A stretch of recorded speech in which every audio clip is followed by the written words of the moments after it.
In this week's episode of NDVision, the year you closed, 2018. You and your wife won Spirit of Wellsville at the. I think you're right. That? Yeah, probably said, "Oh, good Lord, Shear's going to retire. I guess we better let's give him the Spirit of Wellsville." My wife too. She said, "What in the heck?" But.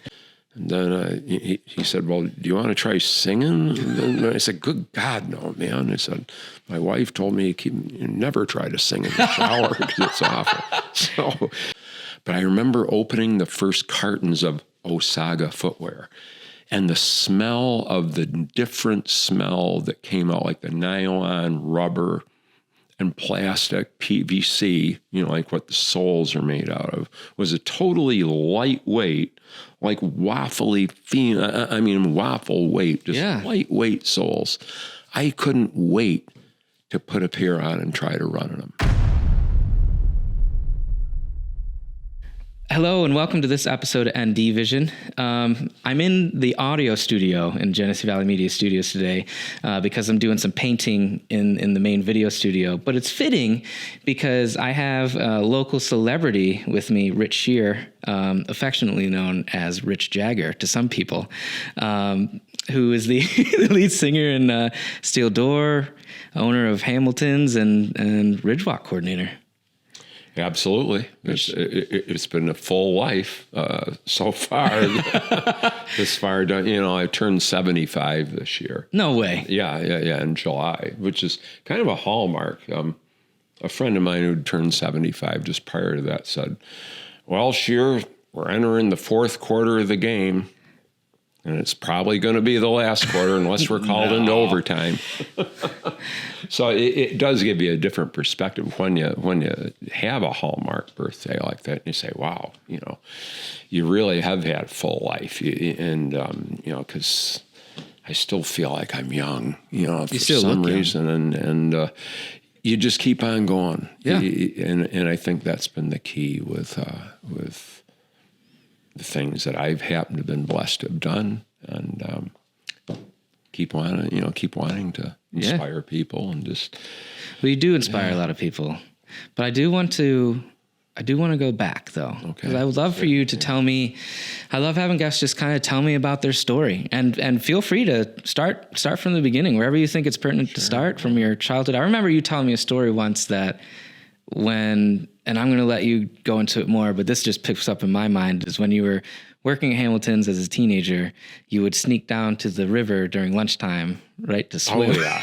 After you'd run, because you couldn't have time to take a shower. Did I tell you that story? Good Lord. And I didn't even have a drink, I don't think, when I told you that story. I shouldn't let stuff like that out. But it was comical. Yeah, I mean, when I started, probably one of my earliest recollections in Hamilton's was we always had shipments of shoes come in cardboard boxes. And when I was a kid, my friends and I would go in the shoe store, and my dad was working in there. He was a partner in there at the time with Mr. Hamilton.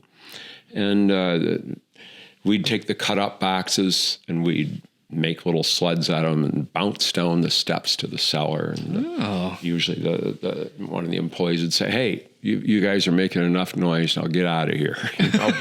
But I mean, that's probably the earliest recollection of me fooling around at Hamilton's. And then who started Hamilton's? Mr. Hamilton came to Wellsville, William Hamilton, in 1928. Okay. And bought the New House Shoe Company, which is actually where the Hamiltons built, where Hamilton's existed for the whole 90 years that it was in business.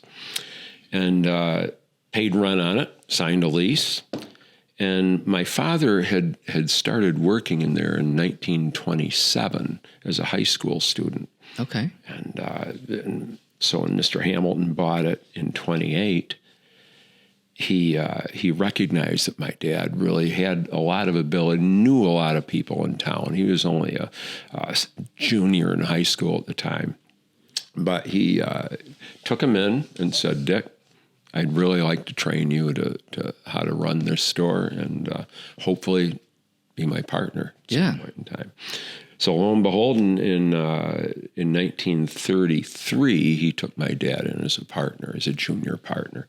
My father's father had passed away when he was 11, when my dad was 11 years old. So okay.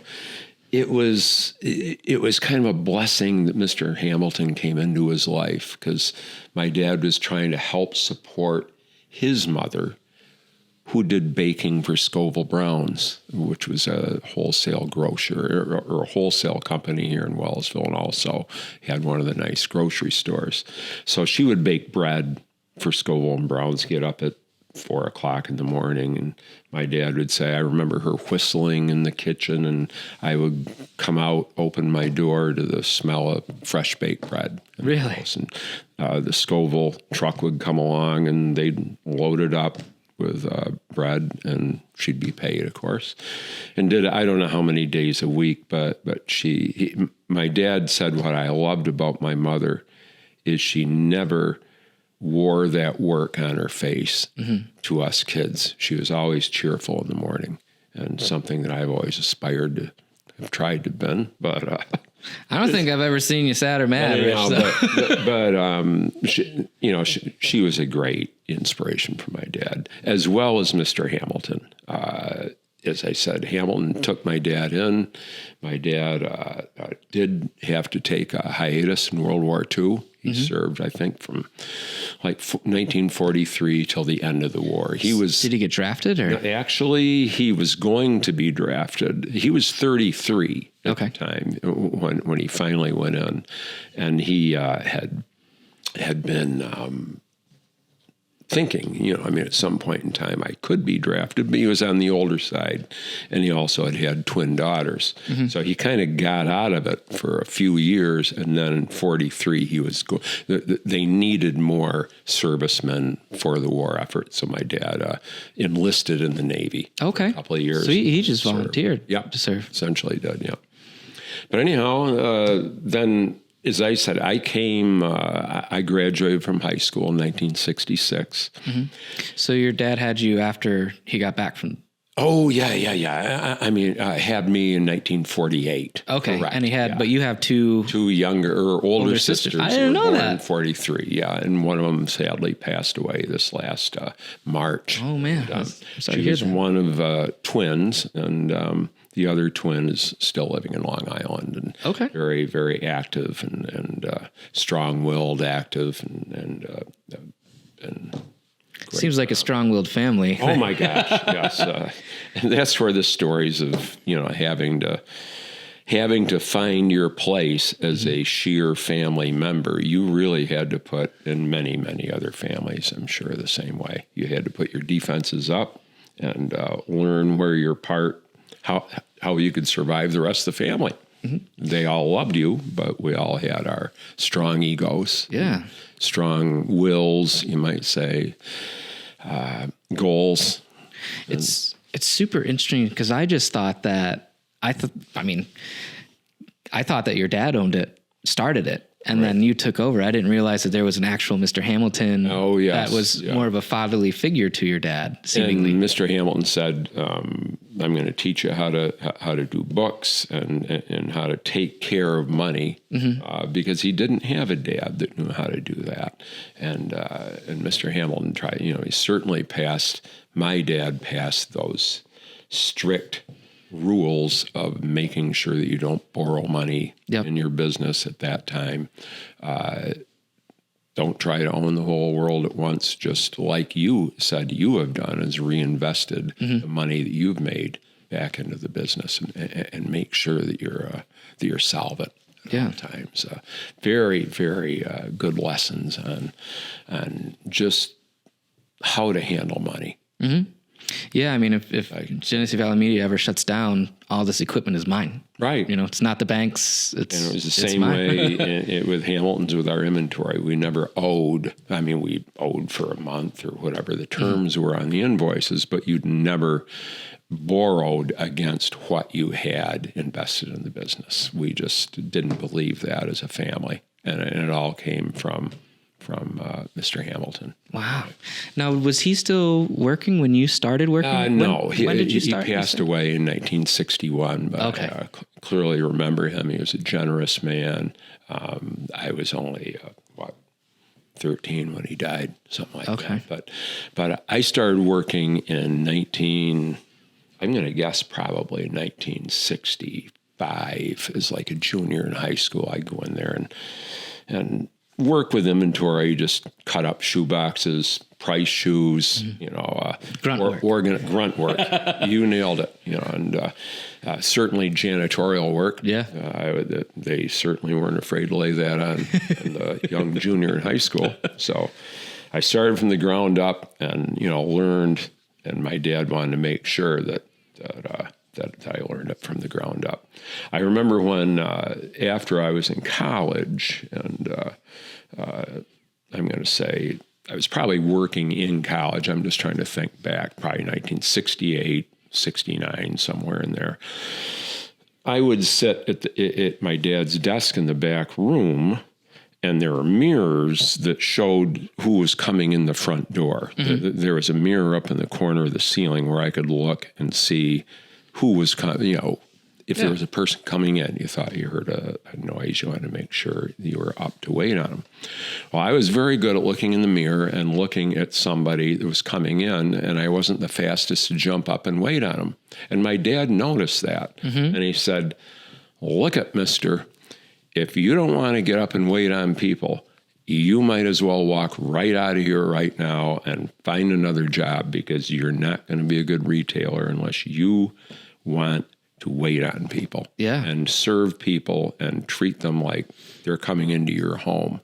It says you don't sit here in the back room and just expect your clerical work to take care of that business. You're the face of this shoe store. Yeah. You wear this shoe store, and you are representing here what this firm's all about. Mm-hmm. So anyway, that was a valuable lesson. Yeah. I remember that clearly. Customer service still nowadays is just massive. Absolutely the most important thing. I can't stress it enough, Nick, as to how important it is. As a business owner or an aspiring business owner, to have that relationship with the people.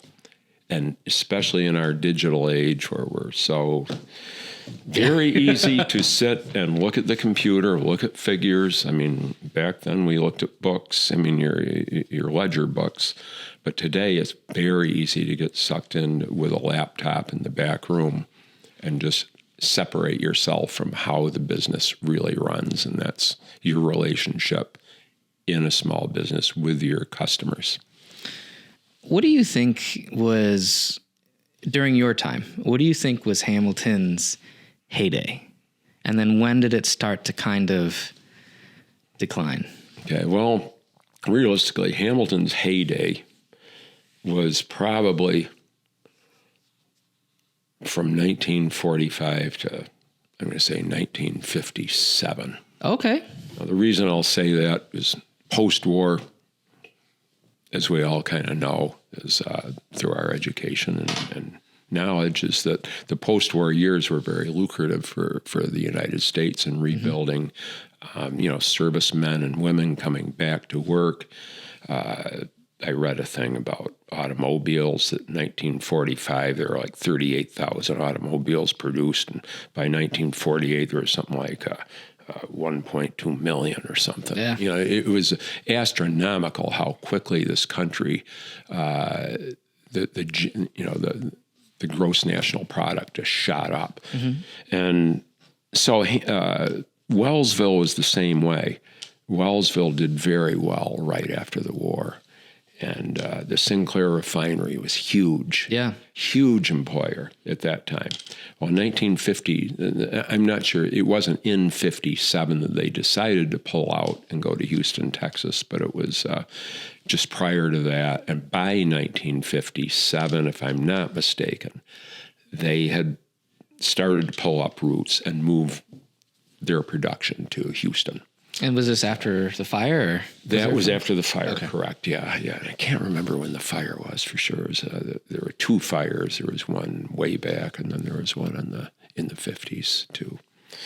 But yeah, that was a huge blow to Wellsville, a huge blow to the economy in Wellsville and to the job market, et cetera, and to Hamilton's. Right. I mean, at that time, my dad I had not come into the business yet, but he was struggling to make figures that they had made in the middle 50s, but was still able to grow the business. Mm-hmm. And he was very proud of that, to be able to keep growing the business on an annual basis.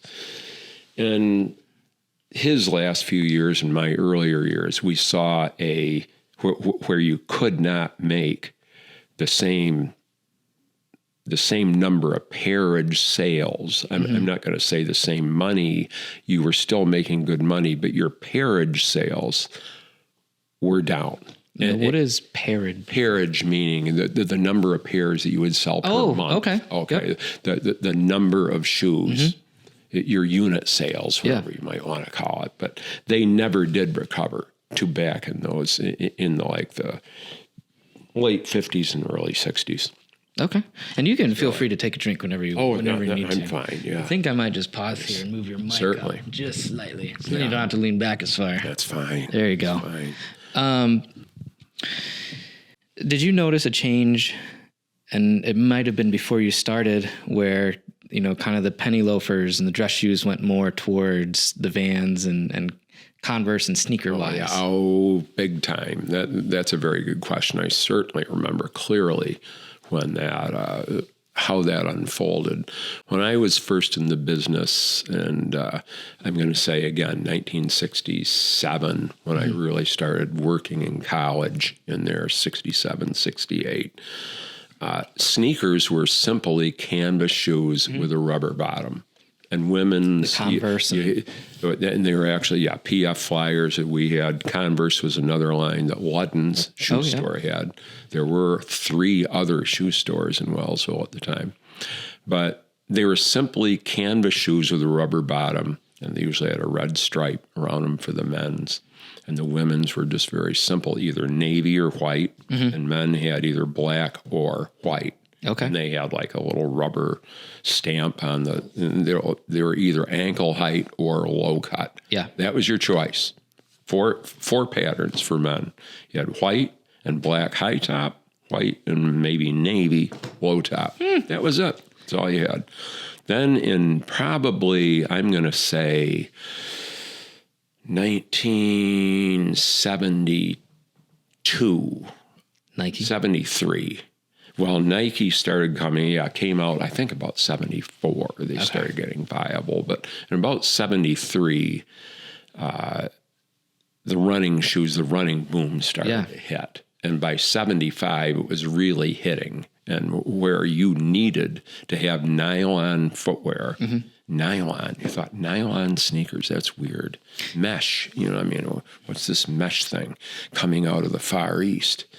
So we put in a line. I convinced my father, who really did not want to change at that point. I convinced him. I said, Dad, we really need to put in a nylon running shoe for men and women. Yeah. And I'm going to look at the trade show. So I came up with this company called Osaga, Osaga. That was named after a city in Korea. Okay. Right. And of course, they were made in Korea. But I remember opening the first cartons of Osaga footwear, and the smell of the different smell that came out, like the nylon, rubber, and plastic, PVC, like what the soles are made out of, was a totally lightweight, like waffle weight, just lightweight soles. I couldn't wait to put a pair on and try to run in them. Because in 70, I'm just going to kind of go on about that. And just thinking back, I started running in 1976. I think it was something like that.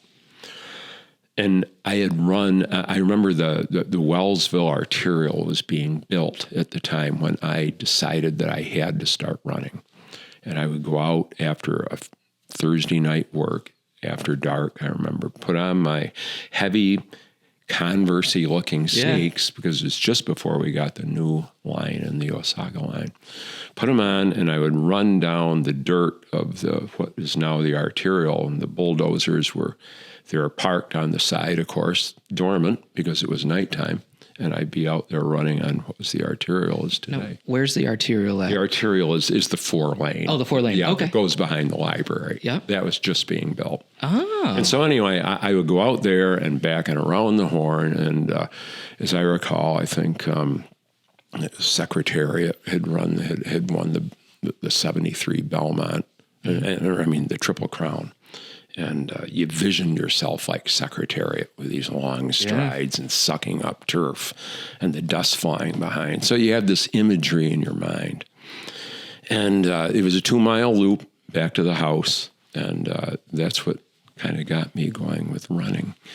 And so the sneaker thing really blossomed, right? As Rich Shear is getting into his running, the sneaker, the whole running boom and the athletic boom really started to blossom, and that became a big part of our business. Correct me if I'm wrong, but didn't because I used to run. I remember you and I talking distance, about that. And what I think just watching the movies is Nike was built for Steve Prefontaine.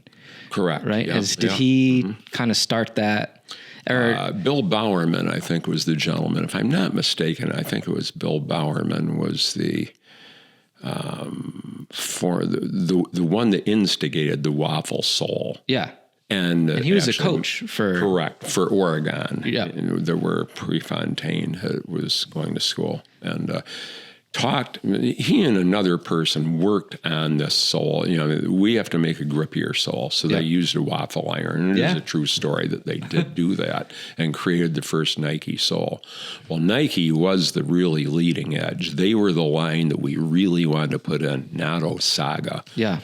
So I remember going 1980, I think it was around 1984.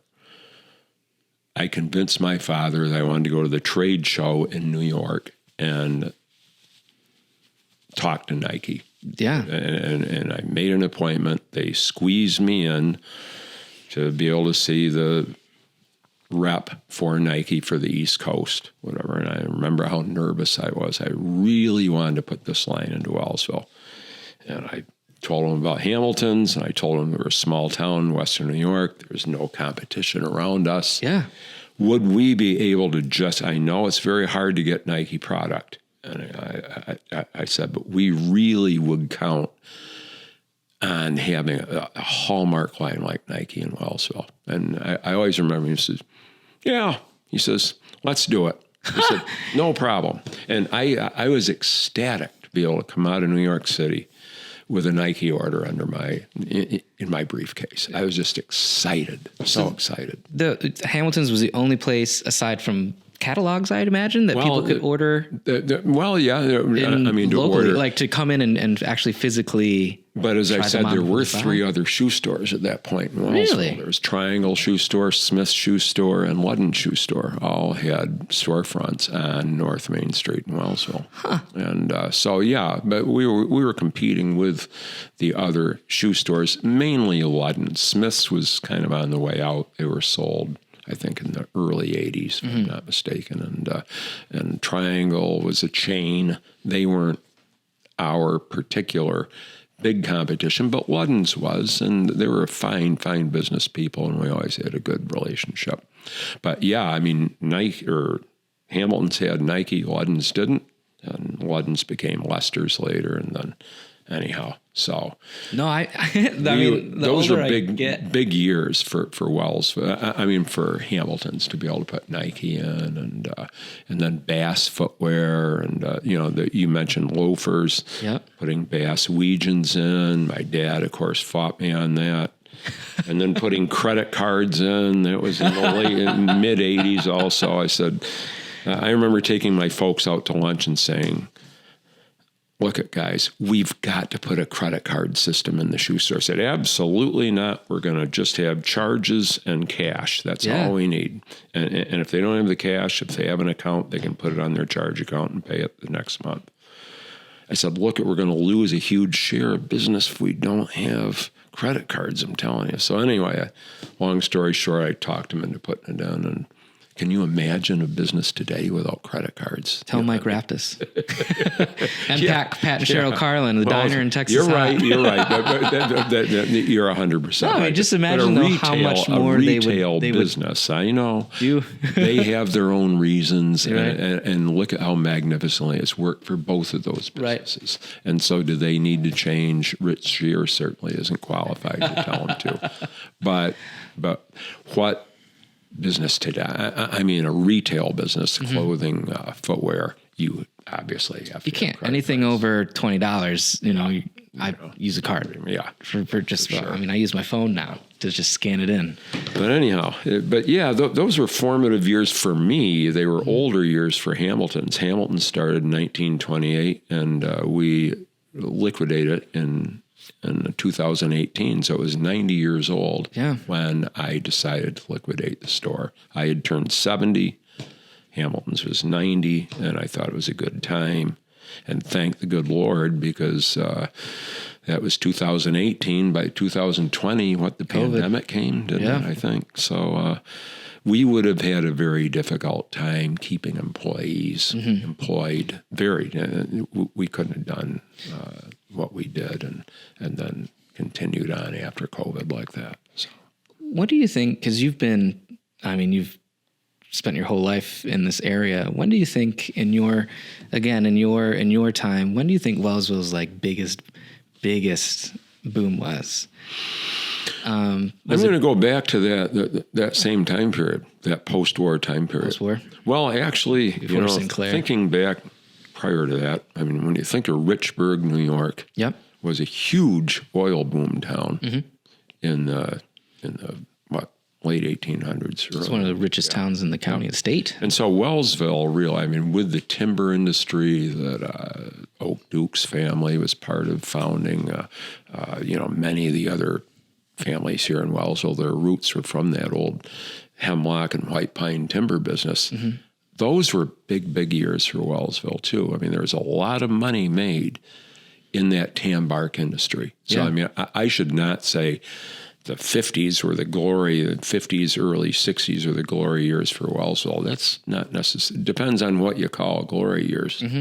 You look at the pictures of the men's clubs that they had back in the 1920s, post or pre-Depression years, the Moose Club. I mean, all these different clubs, the men's and women's clubs were full tables, dinner tables of well-dressed men and women. Yeah. So I shouldn't really say that the 50s and early 60s were the prime years, but they're the ones that I really saw as the prime years. Well, that's what I asked. When did you see? Yeah. And again, going back even to my dad's time, of course, we all know about the Depression and coming back from that.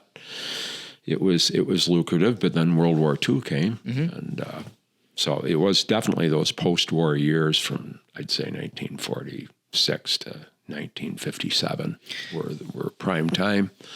But again, depressions really didn't hit Wellsville as hard as many, many other areas, and it was kind of a fact that the businessmen used to talk about around here that we were always a little bit slow to feel an economic downturn or an economic upturn.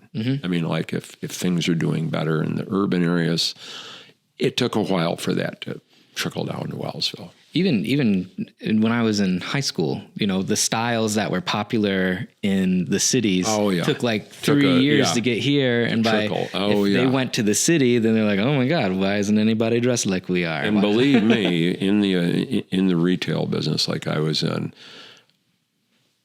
it was a very difficult lesson for me to learn not to jump the gun fashion-wise and try to bring things into Hamilton's before the public was ready to accept it. I knew in my heart that this was going to be a good line. For instance, Uggs or whatever. I said, Uggs are going to be really good. I said, oh my God, what are Uggs? I said, well, they're sheepskin lined boots. And you knew you were going to do great with them.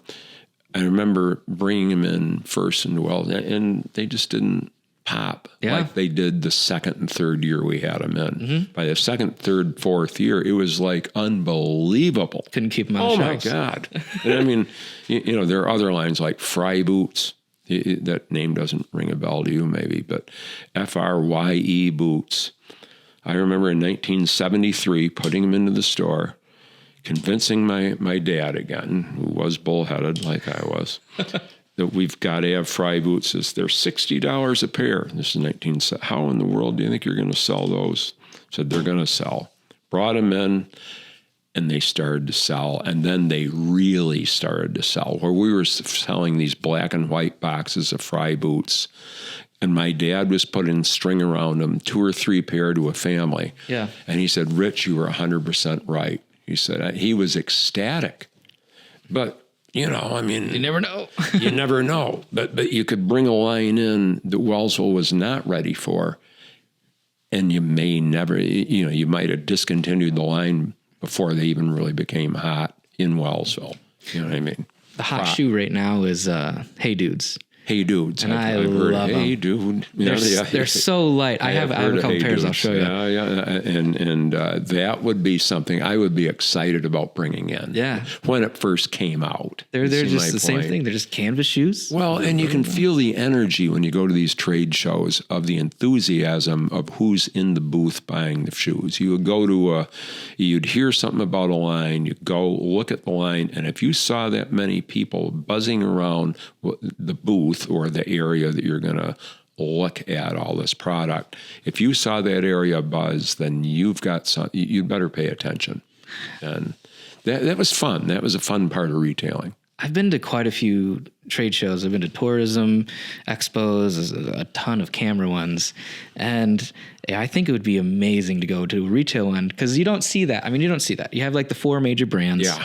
And, it's whatever the latest product is with the 4 major brands. But it'd be cool to go to a retail one, like shoes, just to see what's the new brand. Yeah. Because there's not really any new camera, video equipment. It's the same big brands doing new things, but... Whereas that's how retail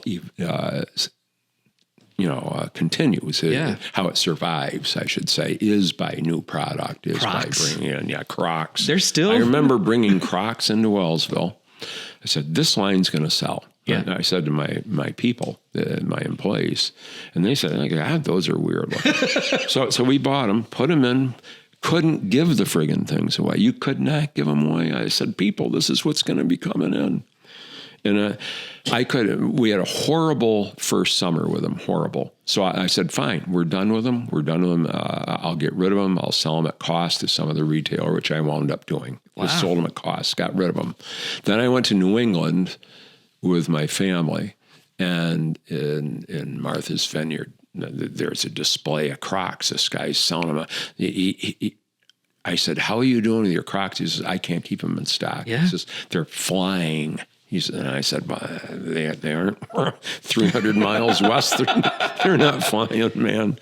But anyhow, it was all like the running shoe thing was a big deal. And the trail shoes and all that. The Ariats. Yeah, and the Ariats. And what's your favorite shoe that you've had in your run of Hamilton's? What's your favorite shoe that's come in? Probably one of my most proud lines, and my favorite line that you love wearing. That I love wearing is Mephisto. Mephisto? Yep, Mephisto. They're a little higher end line. Mm-hmm. I happened to bring into the store in 1997, and I really didn't know if Wellsville was ready to handle the retail price tag of Mephisto shoes. And we brought the sandals in first for women and one pattern of men's.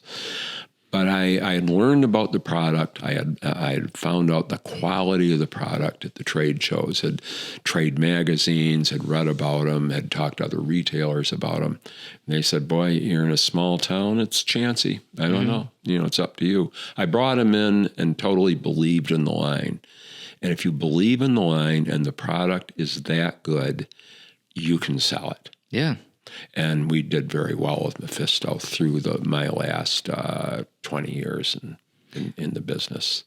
When did when did Hamilton's become the only shoe-specific retailer? In Wellsville? Yep.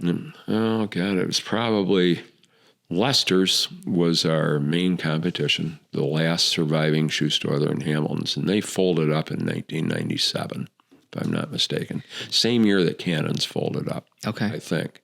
And I was sad to see Cannon's go. And was Kmart there this whole time? Kmart came in. Boy, that's a good question. Because I remember, I mean, The new Kmart Plaza. Yeah. I'll call it the new. I mean, Whitford Plaza. Where Riverwalk. Riverwalk Plaza was really built in 1993. Okay. I'm just thinking off the top of my head because I remember worries. I was on the Chamber of Commerce at that time, and how thrilled we all were that the Tops, or I think it was, I can't remember, it was called Tops. It was across the road where Tractor Supply was moving over to this brand new Riverwalk Plaza. Yeah. And Kmart was the next store down. That was a big step for Whitford's, big step for Wellsville, and a lot of excitement there. Economically at the time, I mean, the economy was so-so. Mm-hmm. But it was a nice step up for Wellsville. Yeah. I think the good thing about Hamilton's is someone's not going to go into Kmart to buy a nice pair of shoes. Someone's going to go into Kmart to buy a cheap pair of shoes that they're just going to wreck, and they know they're going to wreck it. And I think we kept that, and I was very adamant about that. Mm-hmm. And I got in fights with my employees about it sometimes because they said, Rich, you're getting too expensive. Your lines are getting too expensive. You've got to appeal to more of what our area. I mean, the demographic of our area, a lot of blue collar folks that work hard for a living too, they need footwear. And we catered to that also, but we kept our accent on the better quality, the higher price footwear. Right. Just because that's what separated our business, and that's where people would come from way out of town to find us. You were a destination. We would fit the feet, we would take care of them with a higher quality product. I mean, you said only store in Wellsville, but I think you're the only shoe store in the Twin Tiers region. I mean, they had lines like Mephisto, like Alden, like E.T. Wright, Arch Preservers, Johansson Brothers Shoe Company. I mean, a lot of these lines that my dad had put in that he totally believed in, I carried on to. But you kept the bar very high. You didn't let your sights down. It was very tempting when the economy got rough in Wellsville to sell cheaper footwear because you knew you could sell a boatload of cheaper footwear. But you were going to really lose that accent that you'd been so traditionally known for. Yeah. And, and again, the sneaker business, you had to embellish it. You had to romance it. When I got into running, that was a perfect parallel for trying to sell running shoes because at the time I was running marathons and that kind of thing. And there weren't that many folks doing some of that crazy stuff like we were doing in those days. So you kind of became known for, hey, this person's a marathon runner. Let's go buy running shoes from him because you'll fix your feet up. He knows what pain's all about on the road. He knows how to pad the shoes up, how to take care of those feet, make you feel better in the shoes that you have. Now, when you made the decision before you made the decision to shut down, were you trying to find someone to take over? And there just wasn't anybody that was... Absolutely. We spent a lot of time trying to market the store, like Facebook. And, we actually had a gentleman named Dave Manzo. You may know that name. He did a snippet for Hamilton's, and we tried to use that as a tool, as a media tool to sell the store. I put the feelers out at trade shows. I did a number of things to try to market it, but very hard to sell a retail business in 2018. Yeah, I mean, like a footwear business like Hamilton's. You had to know the business from the inside out. You had to be trained. You'd really have to carry our inventory. You'd either have to have had experience with that type of inventory in another venue, in another town, or you'd have to have an apprenticeship for a couple of years as to how to fit it, how to pad shoes. Because you did cobblering, right? Oh, yeah. Well, I mean, not cobblering, but we fixed up arches for people, and they would come far and wide for that. We'd have people come from Coudersport, Gailton, lots from Olean, Hornell, just to get their feet fixed up with arch pads. Okay. Yeah, 'cause my wife has to have pads in her shoes, or she has like some things that she puts in there, plastic. Exactly. Yeah. Or what they call orthotics. Yeah. And we were like, my dad was cutting pads back in the war for his officers out west when he was an enlisted man in the Navy. He always said, I think that was part of the reason I wasn't shipped overseas, because he was so valuable there on base for cutting arch pads to fit the guys with the brown suits, the officers up with comfortable feet. So we carried that on, and that was a huge part of Hamilton's. So for a buyer to come in and buy Hamilton's, in order for that to continue at the level of Hamilton's, they would have had to know how to pad shoe or to fix up feet, to fix those same customers that they're gonna have. Same. I mean, it's kind of like the Texas Hot. If the Texas Hot left, sold, they'd better have that Texas Hot recipe. Yeah. Or is it really going to be the Texas Hot? Heck no. Thank Same way goodness with Hamilton's. Deanie and it was, and thank gosh. Isabel want to take over. Fourth generation wants to take over because they're such good. And James on the other side. Yeah, I mean, it's just such a blessing for me to be able to see that generation come in. And because I remember their great-grandparents, Mr. Raptus and Mr. Regas, God, they're such good business people. And just one quick side note, go ahead. I'll tell you a story. When my dad said he was first working at Hamilton's back in the Depression era, and after the Depression, Mr. and Mrs. the Regas women, the Regas and Mrs. Regas and Mrs. Raptus, the first generation, would come in to the shoe store. Very nice women, my dad would say, and he'd wait on them. And then they would barter back, they would talk back and forth in Greek to each other. Oh, yeah. And say, well, should we really pay this much? Whatever. And my dad would get a little nervous because they were talking in Greek to each other. Yeah, because he can't. And then they'd say something to my dad, whatever. But he just always loved those two women and their husbands too. But what fine people they were. Yeah. And that tradition is carrying on to 4 generations down the road. It's nice for me at my stage of the game to see. Yeah. Yeah. Do you miss it? I do miss the energy. The energy on a few different levels. At trade shows, with customers, that feeling when people walk in the door that you haven't seen them. They're almost like family members. I mean, we had so many from out of town that would come in. They might call first, seeing if one of us was going to be there because they liked us waiting on them. But I miss that one-on-one with those people. I miss the excitement of the trade shows, bringing something in like we talked about that's going to excite Wellsville. Yeah. It's going to be an exciting new threshold for the shoe store. Having kids come in. I miss the smell of the leather a little bit. So the whole venue itself, you would walk in and I remember people coming in that hadn't been in a long time. Because we had they call open stock. All the shoes were all the way around the shoe store. So that leather smell permeated the air. And they'd say, oh my God, I love coming in here because it just smells like a leather shop.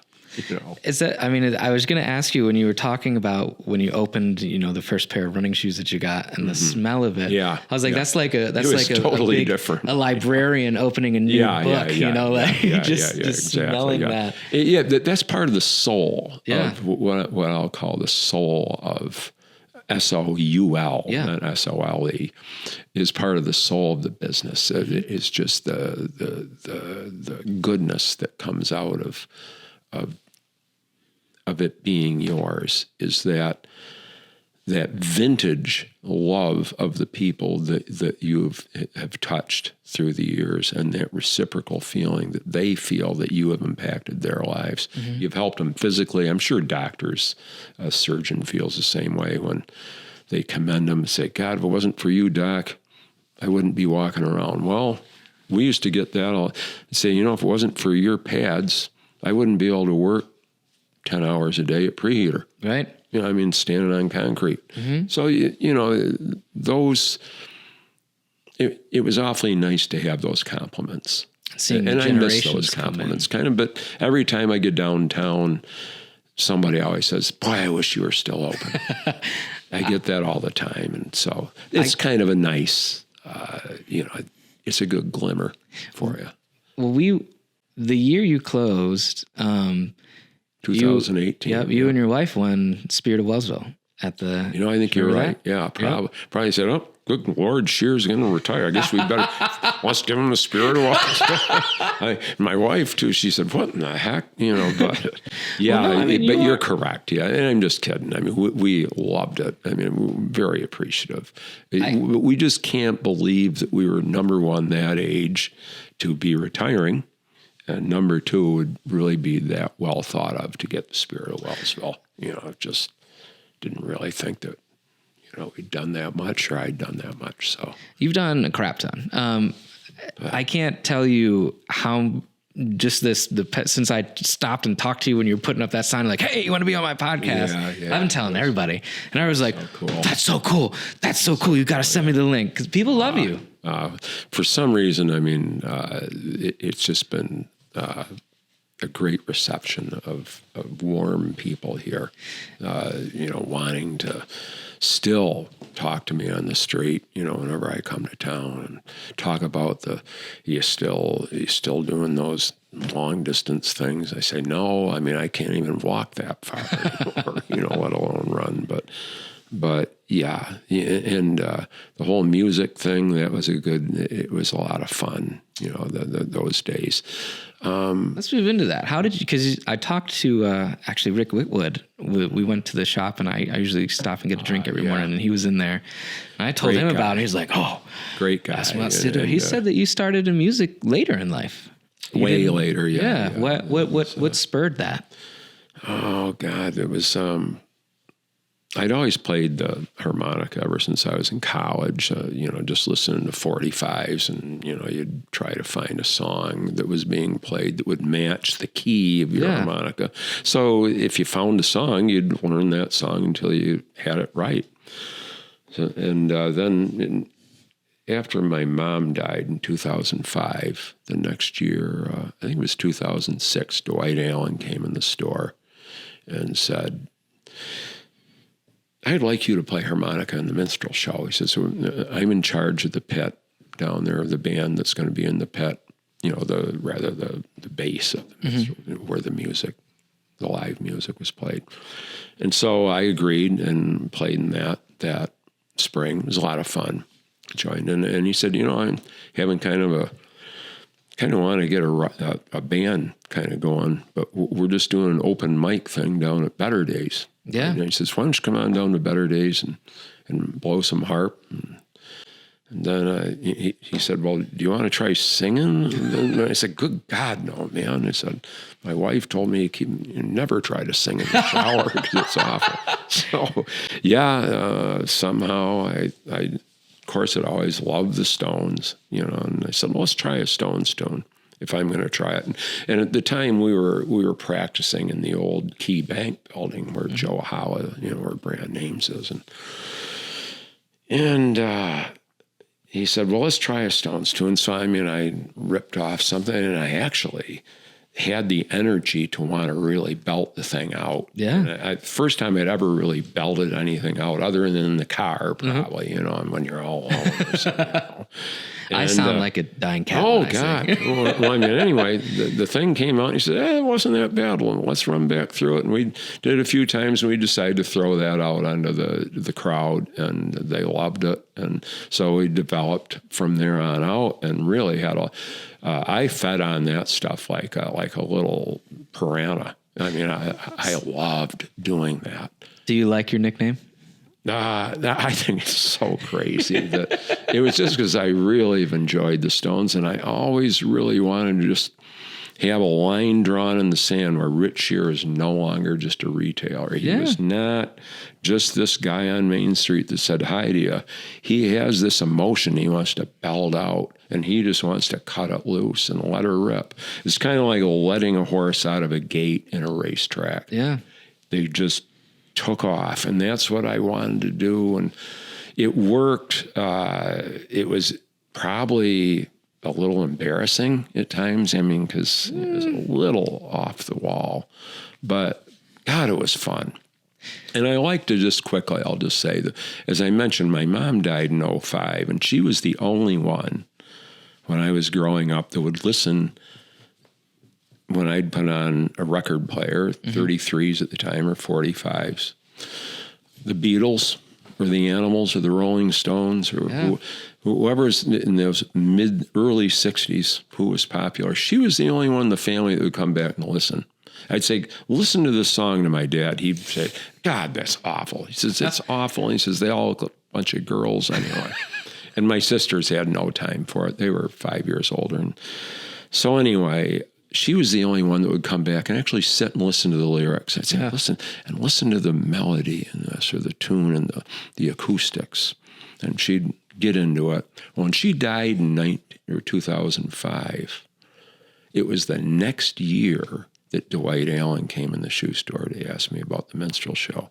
I like to think that she was in heaven up there with God and saying, let's let this little devil have some fun. Yeah. What do you think? Let's let and just turn the key a little bit for him. So, anyway, I'm getting a little emotional because my it was mom, just that really is the way I like to think of it. My mom was always the one that, like, when I played hard rock and listened to hard rock because my stepdad, I grew up listening to either hard rock like Sabbath and Oyster Cult and Zeppelin and all those guys. Heavy stuff. 70s, yeah. And my mom would listen to Journey and Madonna and she still Sabbath. Right, so I my musical choice nowadays is either hard rock, not like metal, not screaming all the way through. I do like a little scream sometimes, or the poppiest of pops. Yeah. And I love when they combine in between. But my mom would grow up, like when I was growing up, I'd be like, Mom, listen to this song by Disturbed. It's called Down with the Sickness. And I don't know if she was necessarily into it, but she made it seem like she was. And Nick, you're 100% correct. That's, I think, what my mom was doing. Yeah. Although I do recall, and we don't have to dwell on this, and probably whoever's listening will be bored to tears. But this is my podcast. I can do it. But I remember my mom really enjoyed listening to Carole King. Okay. I remember, Carole King, when her album, the Tapestry album came out, it was 1971, I think, something like that. And she really liked that album. Mm-hmm. And here my mom was probably 62 years old at the time, whatever. But, that impressed me. I said, wow, she does love this music.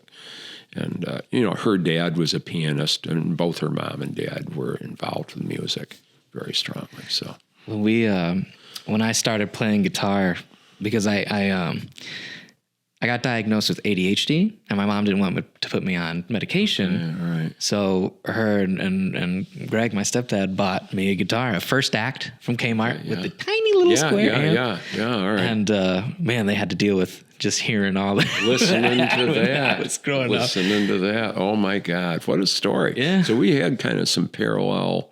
I think I have like a little attention deficit. I've always had major issues trying to focus. I can tell just by the way you're playing with everything. Yeah. And I mean, just focusing on anything for a long period of time. So that's where I think the running, I keep going back to running, but the rhythm of the feet and just the almost karmic cadence of just losing it all and losing that consciousness of having to do something on a certain time frame, of just losing it and getting into that. That's where it's been so beneficial for me, and Ridgewalk, all that. That's what guitar is for me, is my escape. I never was in bands. I just have it, and I could slam on it and do whatever I want. That's what I'm saying. I remember when I was a kid, I had a blue and red, light blue, baby blue record player. Played 78 records only. Okay. And I had like the Lone Ranger. I mean, a 78 record, Rick Whitwood, most people know that goes like a bat out of hell on the turntable. And you'd put it on there and the whole thing would play through in about 3 minutes. But it was a story of the Lone Ranger and Tonto and blah, blah. And then I'd have some other music one, maybe a Howdy Doody one or something. And they were brittle. Yeah. They cost probably 50 cents at the time. But I would sit and listen to those things. My sisters were 5 years older, and they'd say, that dope is still up there in his bedroom listening to those stupid records. And he knows them by heart. And anyway, it was our release. Am I right? Yours too. What's your favorite? What's your favorite? I want to keep continuing with the running because I want to get into how you started Ridgewalk. But real quick, what's your coming of age album? Like you're the epitome. Rolling Stones Now. It's called 1964. It came out. My sisters graduated from Northwestern University in Chicago, Evanston, Illinois. And they came home, and as a coming home gift, their graduation gift to me, their baby brother, 10th grade that I was the Rolling Stones Now. And I remember opening that album up and the smell again of that cellophane that the album's wrapped in and pulling it out, London Records, putting it on, and Everybody Needs Somebody to Love was the first song. Everybody needs somebody to love, somebody to kiss, and it was just, it drove me nuts. A song called Heart of Stone. There have been so many girls that I've known, and it was just all those songs. I sat there and listened to that thing for God knows how long. Do you still have it? I probably have it full of cigarette burn holes from college, probably. It probably exists, but it skips all over the place. I have I still have, it's not in the studio, it's at my house, but I still have the first guitar that I ever bought from the Music Alley with my own money. No kidding. I still have it. Wow. I don't even know if it works. And I'm never going to get rid of it. Music, was it from Rick Whitwood? It was from Rick Whitwood, yep. Very cool. Yep. And wasn't he fun to go into the store and he would create excitement for you, doesn't he? Yep. I mean, he I put it on layaway. But because he has layaway. He was glad to do it. I mean, he's worked hard for a living. He knew that money doesn't grow on trees, and putting some on layaway, it's like Hamilton's. You were more than happy to put something away for somebody when they could pay for it. Yeah. And that's cool about his business.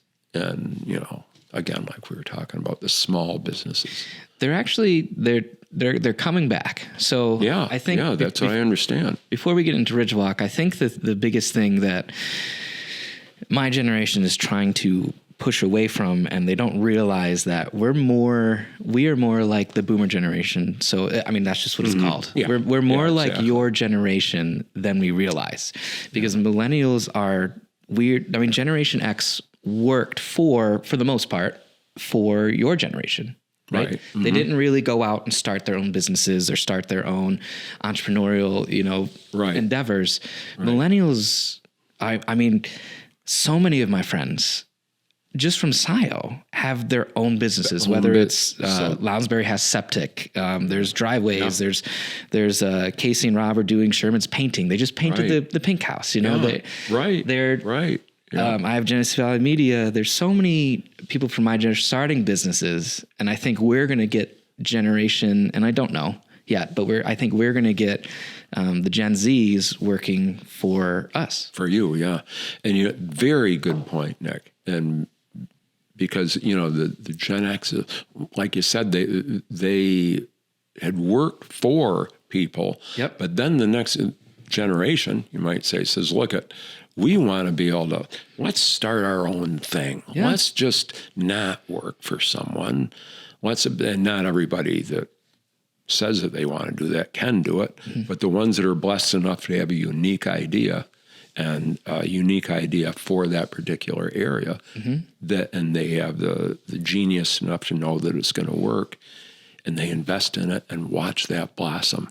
What an unbelievable feeling that is. Or even like so good. Jasmine and Casey taking over L'Italia. Yeah. I mean, like Pete Brown worked so hard and Marley worked so hard to develop that business.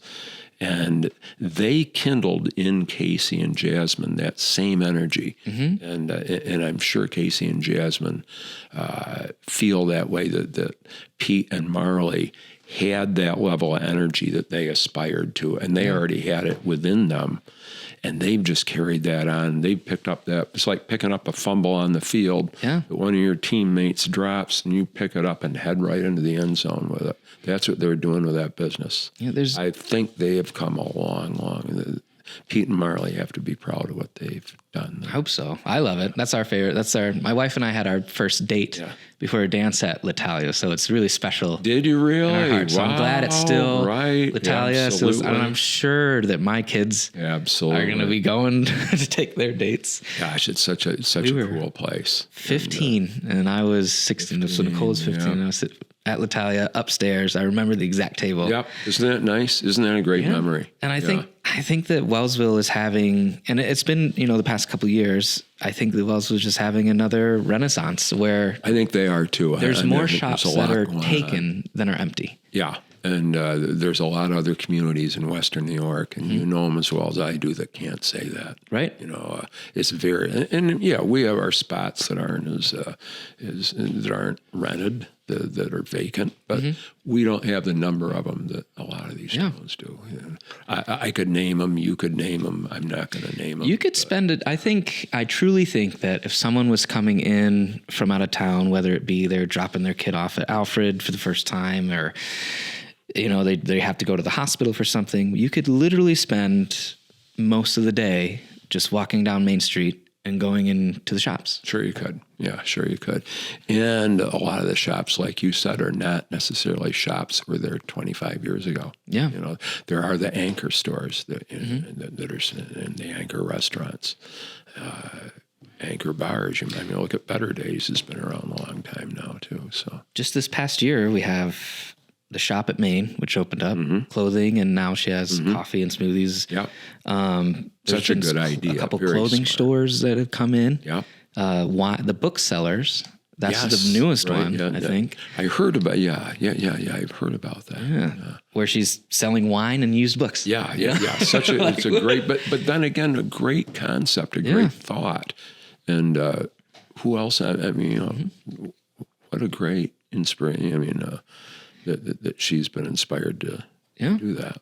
And then you have the like you said, the landmarks like Music Alley, Texas Hot, the hairdressers just on Main Street. There's other salons. Exactly. But and you look at business in Wells. So you look at there's startup businesses, and you look at we don't have Dresser Rand or Siemens. We got Katz moved in Kinley. That's true, right? Yeah, Kinley. So they're utilizing a big portion of that building. And Alstom is going well. And we have a lot going on. You look at PM Research, what they've done over the number of years. Country's Club still kicking. Country Club's rocking, absolutely, and healthy. Yeah, it's healthy, and their menu, excellent menu. Oh, Dana is a good cook. Yeah. I'm telling you, and we all know this, that any restaurant's only as good as their shop. Yeah, and, we're blessed with some very, very good eating places. Nick and Casey at the Italia, rocking it. Yeah, Dana at the Country Club. You look at the Insleys. Beef house. How hard they have worked, and what a wonderful business the Beef House is too. They've done such a great job. They're the only ones with outdoor seating. That's right. Well, outdoor seating on Main Street, I should say. Right, Italia and the Country Club have on the street. Patio. Yeah. So running is seemingly your favorite thing to do, your pastime, as far as your escape. I can't really run anymore. I could if I had a bear after me. I suppose I could run a short distance, but I can trek a long ways. I can power walk from here till Timbuktu, but yeah, just a quick background on that. Working in one four-walled building for 50 years, you had to have an outlet, especially working closely with your other employees. And I found myself again, I think it was the mid-70s, just the pressures of having to be inside. I would go out on my lunch hour and run. And I mean, then I'd towel off. You didn't really have a shower in Hamilton's, but toweled off, got dressed, and back in an hour. And my dad made sure you were back within 1 hour. But I could run quite a long ways in that hour. I'd run all the way up the top of Norton Summit and back, I remember. And today, if I had to trek that from Hamilton's, I'd better start at 8 in the morning, and you might see me for lunch, maybe. But anyway, yeah. But that was how that all developed and how that started, and the release that I got, and the much better person that I was in the afternoon after doing that, emotionally and dealing with people, and my friendliness with people was hugely augmented by that 45 minutes that I was out there on my lunch hour running. And I learned a lot from that. How important it is to have that vent that's a healthy vent and not drugs and alcohol, which, I certainly still enjoy alcohol quite a lot, but you need to have that healthy vent that emotionally gets you through the day, the week. That's what that is. Started. There you go. If I'm having a stressful day, I'll just come back here and blast That's right, man. That's whatever it is. And for me, running was a big part of that. So it developed into long distance running and 100-milers and, some really, really crazy events like that. What's your favorite? 2 parts here. I want you to first say what your favorite run has ever been, like whatever state, whatever region, and then how did you take your love for running into the Ridgewalk?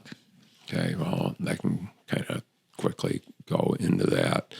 Probably my favorite, I ran a bunch of marathons, and then my time started getting kind of poor. Okay. I mean, what I thought was poor. I never broke the 3-hour mark, and very close to breaking 3 hours. But anyway, they kept getting less and less good times. So I decided to do triathlons, and where you bike, run, or you swim, bike, and run, and tried a bunch of those. Did like a few Ironman distances, and thoroughly enjoyed that.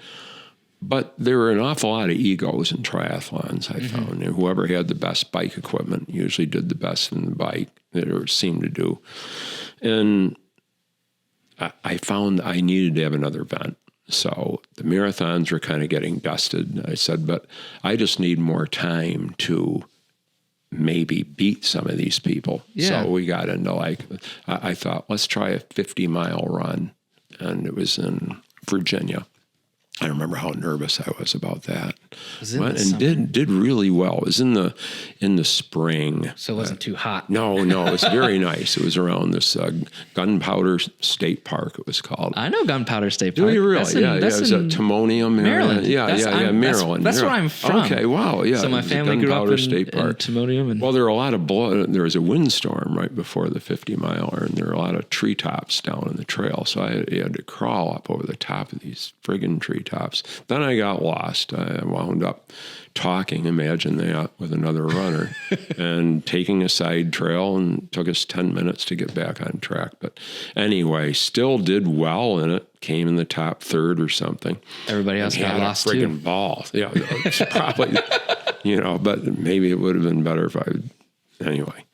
But had a great time, and said, maybe I should try even a longer one. So we tried they call 100K, 100 kilometer, and that was in Duluth, Minnesota, and that's 62 miles.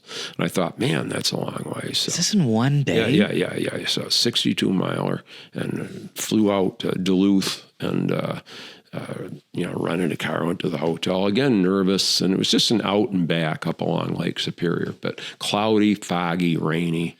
And you could say depressing. You know what I mean? I love the way to be you're out like, there. just an out and back, Yeah, it was an 61 out and miles. back. So anyway, I did all right in it, but I had a great time. And that was in the spring. And I said, I think I'm going to do a 100-miler. And a friend of mine, Dave Lang, was very inspiring. Where he says, absolutely, you should try one. And he said, why don't you and I go out and do Leadville, the Leadville 100 at 10,000 feet minimum elevation in Colorado. He said, that's a real run. He says, I'm going to kick your ass too. A mile is a real one for me. And I said, well, Lang, you're not going to kick my ass. And yeah, let's go do it. So we went out. And obviously, you're not running it together. You just start at 4 a.m. at the starting line, and you run all that day. And the winners will finish before midnight, but not your middle of the packers like Dave Lang and myself. And so we ran through the night, and he was way ahead of me. He had passed me at like one of the earlier aid stations, probably 6 hours into the event. He'd already passed me, and I was depressed about that, totally depressed. And but they had these, what they call aid stations. There's probably like 12 aid stations in the Leadville 100. And lo and behold, it was the nighttime, and back then you didn't have headlamps. You just had handheld flashlights, and you had to reload your batteries maybe in the middle of the night. So you better have something so you could still see the new batteries you're going to put into the flashlight. So you had to run with... So you're running, with the flashlight at night. And so anyway, here was Lang at 75 miles, and he was blown out. Poor guy. I felt bad for him, but it was... he was wrapped in a space blanket, and I said, David, what the heck are you doing here? I thought you were way ahead. He says, I was way ahead of you. He says, go on, get out of here, like that. And here he is wrapped in his space blanket. He's cold. Yeah. It's 4 a.m. in the morning. And I went on by, and it wasn't too long. I knew he was right behind me. And we finished about 8 minutes apart, I think, something like that. Did you win? No, God, no. Jeepers. No, I mean, did you? Oh, yeah, barely. But he's such a gentleman, such a nice guy. But, you had a competition back in those days. He did say he was going to beat your ass. Yeah, exactly. So anyhow, but that was maybe, you could say your first 100-miler might be your favorite. But there were 14 of them that I had, I think, out of 17 attempts. I DNF'd in 300 milers in 3 of them, but I finished 14. Western States 100 is probably the most well-known of the group. It's a familiar term to a lot of runners, the Western States. How does your From Squaw body Valley to near Sacramento, you run to Auburn, California, but... your body takes a beating. It's like professional fighting, you might say. Yeah. Except you're doing it to your own body. It's masochistic, it is. And I think emotionally, I was going through a lot of different things at the time, retail-wise, just everything in your 40s. I always say your best 100-mile runners are in their late 30s and mid to late 40s, because you're going through a lot of stuff in your own. You might have brought a family up. You're trying to re-identify what your goal is in life. Spiritually, you might not be totally well-founded, and you're looking for something there. That happened to be one of my things that really helped me out. So was it like an addiction? In that time? It could be an addiction, but it was also a search. It was really a search. Finding yourself? Yeah. Oh, yeah. Yeah. I think to run those distances, you've got to have some purpose. Yeah. You have to have something other than just, because you just don't have a desire to want to take that on. So anyway, that was really when Ridgewalk became, it was 1993, the Chamber knew that I had done some pretty wild stuff. And they just said, Rich Shear, why don't we talk to him about getting a 5K going around Wellsville? Yeah. And so they asked me, and I said, I'd just finished Leadville. Well, like my second Leadville, I think it was. It was, 92 was my first, so 93. They couldn't have caught me at a better time to try to think of something different than just some little 5K run around the streets. So I said, we're not going to do that. We're going to bus people out to a trailhead We're going to get landowner permission from half a dozen landowners to traverse their property. And we're going to finish the thing on our farm up there on Reagan Road. Yeah. Because it's a dead-end road, perfect place. Pitch a little tent, have some home-cooked food. Beautiful scenery. Have a little party afterwards, just kind of. So they said, yeah, go ahead, try it. And I remember Ralph Stockman, still, one of the founding members of Ridgewalk. He said, you won't get 15 people to that thing. And I said, Ralph, you watch. We had 53 people sign up. And so we blew his goal out the door. And I still had to kid Ralph to this day about that. But anyway, we had 53 people that first year, and we had a great time. The chamber realized the potential that something different like that could have on a run, not just an average run that you have, that a lot of towns have. I don't know of any other event that takes place on linked parcels of private property and finishes up, and are all mostly point-to-point events. I mean, they're not big loops. They're not circles where you start at one part of the state park and you finish at the same one. State parks are very popular for trail runs because it's all on state land. They don't have to worry about permission.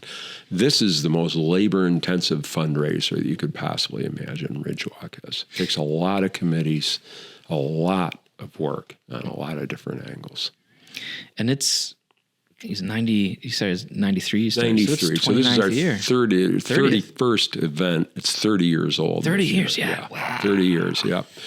And to me, the driving force for it today, what keeps me wanting to be involved with it, is the more I see of our younger people getting sucked into not being active, into being more digitally, their minds are just so wrapped around games and just watching a computer screen. The more I want them to be encouraged to find out, like I did, what it's all about to be in the great outdoors and to learn about what we have in the outdoors around Wellsville. I mean, there's so much: the mosses, the ferns, the animal tracks, the sound of the wind in the pines. I mean, to be able to get your earbuds out of your ears, folks, and listen to what nature's trying to tell you, and just is poetic. And it all comes back from that distance, from being out there for hours training and hearing that and feeling that wind on your face and feeling that the gentle stroke to your soul that I believe the good Lord's trying to do for us. Yeah. 30 years. 30 years. It's a long time for any event.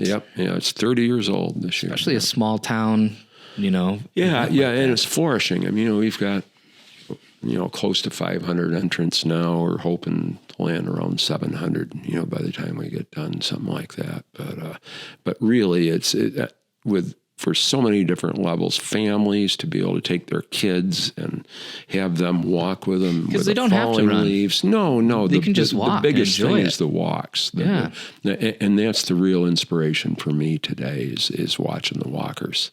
Because the release, the peace that they can get in their soul from being out. You don't have to pay to be in the Ridgewalk to go find peace in the woods, but it's a wonderful launching pad for a program like that, for a family to take walks together, or for an individual to go find themselves emotionally. A wrecked person, think of somebody that's gone through a divorce or a broken relationship. To go out and, like I said, feel what nature is trying to give back to you.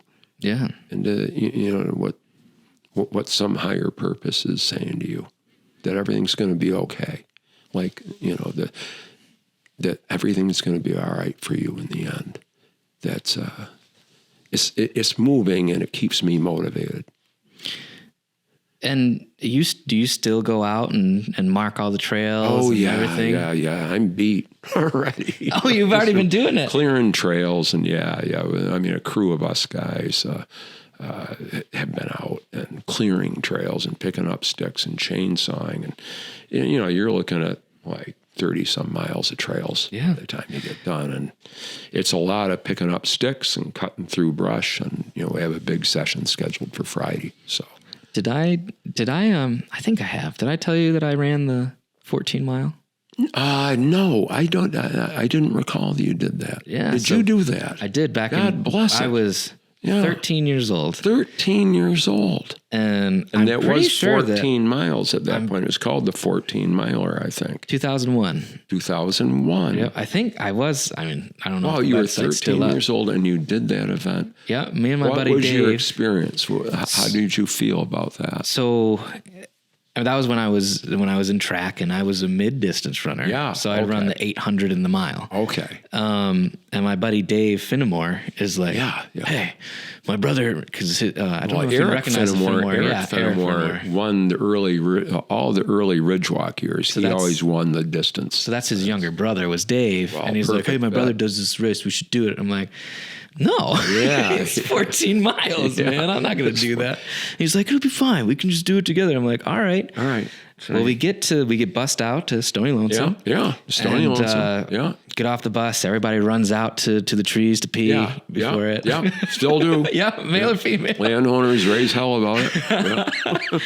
But my parents are like, you sure you want to do this? I'm like, well, they challenged me. I got to do it now. Just like, you're 100. Just like, And we started, and his brothers just took off. Gone. He's like a cool breeze. Breaks away from the pack. Yeah. And Dave just starts slowing down, and I'm like, "What's wrong?" He's like, "I don't know if I can do this, man." Yeah. And I'm like, "All right." I just kept going. So that gave you the inspiration to keep on going there. And you did. I remember going through all the trails. I did get. Right. I felt like I was off track, but you do a good job of marking. Blue and white ribbons. Yep.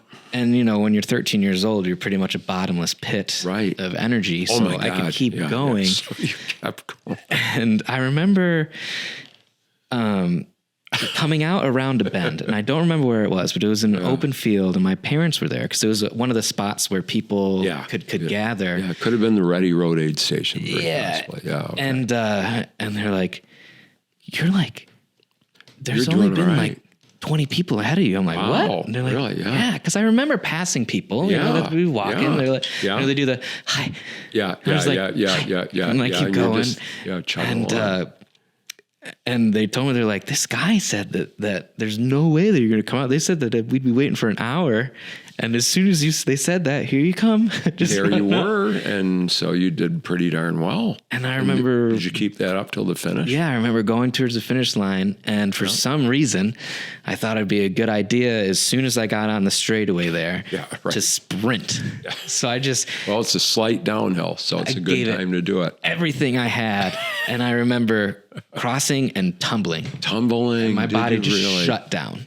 Isn't it? It just shut down. Yeah. And I think it was Bob Mangles or whoever came up to me was like, you're the youngest person to ever do this and finish it this fast. How do you feel? And I was just like, tired. Yeah. That's it. That's all I could say. For you though. But it was 2 hours and 21 or 23 minutes. Well, the record for the 15 mile, the 25K, which it is now, is just under 2 hours. Yeah. So that was pretty darn good. And that's very good. I don't think that anybody that young has done that since. Boy, not 13 you were? Yeah. I don't think there has been. I think there might have been a 14 or 15-year-old. They were older. That doesn't count. But not. That's right. 13 years old. 13. Not running it. Running it. And I don't even recall any of them walking up with their parents, 13 necessarily, but wow. My body was just... Toasted though, isn't it? Yeah. Toasted. I sat in the car and then I couldn't move. Yeah, I'll bet you were stiff after that. I couldn't get out of the car. You were just still stiff and sore. Sure you are. And but what a cool thing. And that's the only time I've done the Ridgewalk. Wow. That was the 7th or 8th Ridgewalk that was then. That's it. Wow. I'm going to Google it while we're talking. Yeah. When did you start? Because it originally started as running. 1993. No. When did you start with bikes? And do you still do bikes? We do not. Okay. We wound up finding it was a little bit too much to organize. We had run when Carrie Whitwood chaired it, and she did a wonderful job. But we had the idea, let's bring mountain biking into it. And we did, but it was hard to get the mountain bikers and the runners coordinated on the same trails. Mm-hmm. And, after 3 years, I think it was, we kind of went back to just the Ridgewalk and Run. But originally, back in '93, we called it the Cross Country Ridgewalk and 10K Run, it was called. And there's a little there it is. On the website. There oh my is. Gosh, there you are. 22nd overall. Oh Nicholas Davis, Wellsville, New York. Look at that. So how did you Google that? You just went I just to, Googled. I would lie. 2 hours and 51 minutes. Sorry about that. 2:51. Okay. But 22nd overall. 22nd overall on the 25K. And there's Eric Fenimore was number one. Of course he was. He won every year. And Julie Ogden, who's now passed away, she would always win the female division. Yeah. And I just put in 2001 Ridgewalk, and 14 miles. Yeah. Wow. Very cool. Yeah. Joe Ebert is on there. Look at that. Yeah. My goodness, I could go through those names and know a lot of them. But 21 out of 71. Yeah, that is pretty darn good. I mean, that's amazing, Nick. And I was, I remember being mad because they didn't have a trophy for me because no one that young had ever done it. Nobody that young had done it. Yeah. Wow. So, I would have given you a trophy if I'd known that you were irritated. I would have come up with, I was directing it back in those days, so I certainly, my gosh. I'm trying to find where Dave finished. He must not have finished. He might have DNF'd. Yeah, he must. I'll bet you he got uncorked and just got, turned his number in probably. Because his name isn't on here anywhere. Wow. Yeah, he must have gave up. So that's one thing you always, as race directors, and you always are afraid of, that somebody will quit and then just jump in a car instead of turning their number in at the finish line. Because if they do that, get in a car and leave. Oh, you think they're lost. You think they're lost. And we have had that happen a few times, but it's never. No, but it's irritating when you put a full day, weeks really of planning into the thing. But we're looking forward to a good event this year. It's we've had as many as 1,000 people. That was pre-COVID and way back. The hospital does look at getting those numbers back up. We're looking at hopefully somewhere around 7 this year, and then try to step it up. When is it? On out October 15th, 2 weeks from this coming Sunday. And can people still sign up? Oh yeah, Ridgewalk.com. Yeah, they're very easy to sign up. And how much does it cost? It's $45 for the longer run right now, and I think for the walks it might be like $40. So for the 5K, like if a family wanted to walk it. The 5K, I should know that right off the top of my head, but we did have a price change this year, and I'm just trying to think what that would be, but I can tell you in no time. And if a business in the future, or maybe even this year, wants to sponsor, right? Because you have banners all around. We were very late on getting that out this year, our sponsor requests. Okay. And so with the hospital's expansion project, they've done such a wonderful job with. They were so many balls in the air with that project that the committees were late getting off the ground this year. So our sponsorship was good, but it'll be better next year because we'll have an earlier target date on getting all of our information out to prospective sponsors. Okay. But yeah, there's still obviously room to always take money from the business, certainly.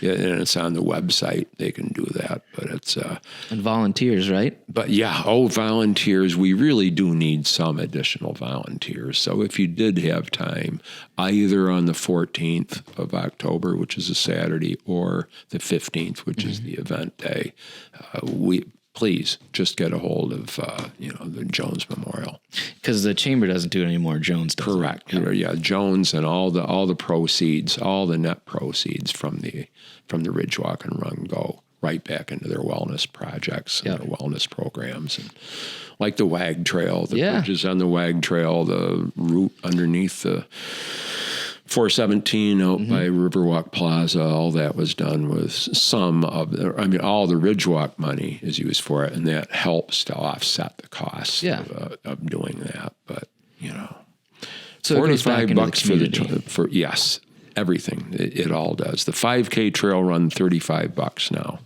And is that so like, is there like an age limit before they have to pay, or so if like kids, I think kids under 10 are free. Yeah. As I recall, I think it's 10. So that's good. So the parent, it'll be a little more incentive for the parents to like, the parents can pay. Yeah. And whenever my wife and I do something, I'm like, okay, the price is a little like this. I'm not talking about this, but if the price is, I think, is a little high, I'm like, what is it going towards? Right. And then I see that it's going all back into either some charity or a community. People, and bless the chamber. I mean, it was great. The chamber ran it for up till 2014. We had a great relationship, but it was a little harder to explain where the money was going when it was with the chamber. When you go to a prospective sponsor like WKBW in Buffalo, they'd say, where's the money go? They'd say, well, it's our Chamber of Commerce's main fundraiser. It goes right back into the businesses in Wellsville to promote business in our community. Yep. But it was always a little bit tougher than the hospital where it's all wellness. Yeah. It goes 100% of the proceeds go right back into the wellness projects at the hospital. And it makes sense. Yeah. And it's really an excellent fit. Yeah. It's just, but yeah, it's exciting to still be, and the marketing is still a lot of fun with it. Trying to reach way out of Wellsville to get those participants. That's what is a lot of fun, to try to get the Rochester, Buffalo area people. Because runners like a challenge. And the runners and the walkers, and too. It's beautiful. I mean, so was it always in October during the leaf change? Or my belief was you wanted to, when I first designed the concept for it, I said you want it after most of the other big fall events are toasted, like the Ellicott Bill, Garlic Fest didn't exist at the time, but a lot of the big events, the fall events, are in the first 2 weeks of October. So the third weekend, it's always on the third Sunday, is a little dicey with the weather because you never know what you're going to get. It's like a Green Bay football game. You have no idea what you're going to get, but it's paid off through the years because a lot of those events are over. And it's worked out. And Sunday instead of Saturday, we still stick with that. Yeah. There are a lot of kids' activities on Saturdays. But also with the Artisans Tour the same weekend this year, it's not always the same, but it's a nice reason to come to the Southern Tier, a nice reason to come to Wellsville. There's no reasons people can't say there's nothing to do on that weekend. And we really take a state park environment. I mean, we have created with Ridgewalk really the most beautiful state park quality trail. It's gorgeous. It's only for a day, because it's not really on public land, but it's about as pretty as it gets. And we've created that with these graciousness of the landowners for a day. And so we just encourage people, come on and see what Allegheny County is really about, because this is gorgeous. Well, with that, Rich, I just want to thank you so much for coming on. I was super excited for this episode, and I love hearing all the old stories. And I was excited to be asked. I've been looking forward to this date ever since a couple of weeks ago there when you asked me. And I thought, I don't know what I'll talk about, but I said if it's question and answer, I can talk for quite a long time. Yeah. And you are truly a community legend. I don't know a single person that doesn't know you, and I don't know a single person that doesn't appreciate everything that you've done in your life. You and Gwen with... I just want, and my wife is my strongest advocate. She is the one that's allowed me to be able to go off and do some of these crazy things I've done, but also been my biggest supporter and the love of my life. And, I just cannot say enough how much it is to be able to love somebody on that level for over 50 years, 52 years now. It's a blessing, and I truly believe it's a divine blessing. Is there anything you'd like to say to the community? Just thank you all. Anybody that's listened for this long, to Rich Shear, for crying out loud. But I just want to say thank you, Wellsville, for allowing both my wife and I to have such a wonderful life here, and to be able to help people where we can, and just please give us the grace to be able to continue to do it. We're not going to let you go anywhere anytime soon, man. Thanks, man. Thanks, Rick. Appreciate it. Oh, let's shake. Yes. COVID's over. Here we go. That's right. Exactly.